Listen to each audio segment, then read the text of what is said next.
On numerous occasions, to my personal and family detriment, I have offered my service to country, and that's all I could do. My issue with this entire process, though, is that it was all avoidable. There are certain institutions that held all the power.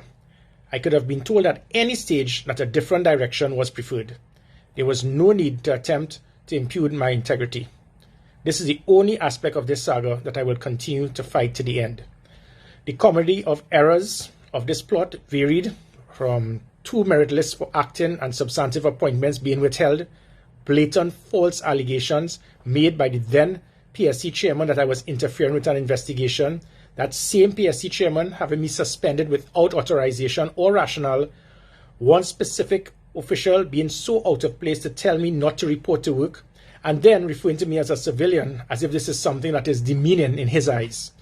And then we have a one-man minority report from a 2-member committee by someone with no law enforcement authority making false allegations without a shred of evidence, being leaked to a media reporter and published, all in an attempt to affect my character. All of which clearly demonstrates a level of desperation to have me removed from office without due process.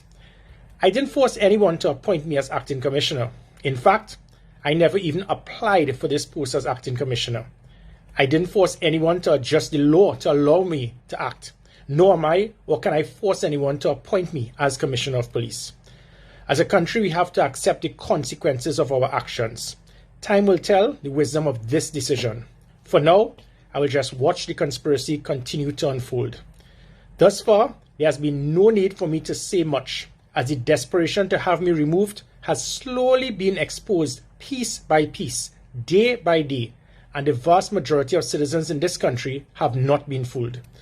The then PSC chairman operated individually, illegally, with impunity, and as the case in this country, will likely face no consequences whatsoever.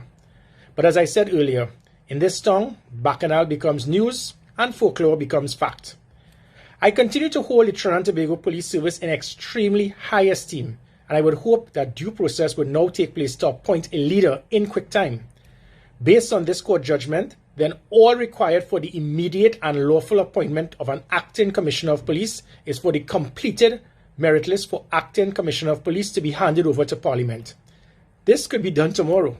Additionally, the merit list for the substantive post of commissioner of police has also been completed, and nothing was done in that process that can give any merit to have it shelved or discarded. Likewise, all required is for it to also be forwarded to the Parliament, and Parliament can select whoever they desire. This is what should have been done all along. As I said in my only other statement on this matter, this is not about Gary Griffith. This is about Trinidad and Tobago and our institutions. To this day, this minute, I am yet to be told what has been my crime and who is my accuser. I have been asked to defend myself from something as of yet not spelled out, and as was confirmed that I was not the subject of any investigation. If, as a then sitting Commissioner of Police, this type of violation of principles of natural justice could be cast aside in the full view of the public by those with the power, well, then it says much about what our institutions, systems, and leaders are than it could ever say about me.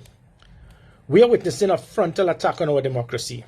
There is currently no regard for the separation of powers, apparently. Now, despite the Prime Minister stating recently that sergeants could keep sergeanting and inspectors could keep inspecting without a sitting Commissioner of Police, and whilst I understand this to simply mean that there is no real merit in the view of some placed on the office of Commissioner of Police, I wish to take this opportunity to thank the Honourable Prime Minister for the opportunity to be of service to this country for the last 3 years as Commissioner of Police. In hindsight, perhaps my being too efficient, too independent, and too impartial of service may have been the contributing factors to this saga. To the men and women of the Trinidad and Tobago Police Service, I encourage you to ignore those who seek to impugn your work ethic, stating that you are only operating at 40% capacity. I saw your input over the last 3 years, and whilst there is always room for improvement, there is no room for uncalled for debasement. Having served as a military officer in this defence force and understands the meaning of the word service, and will await the next strategic move in treating with the already completed and delivered merit list. I can assure you, my days of service are not over.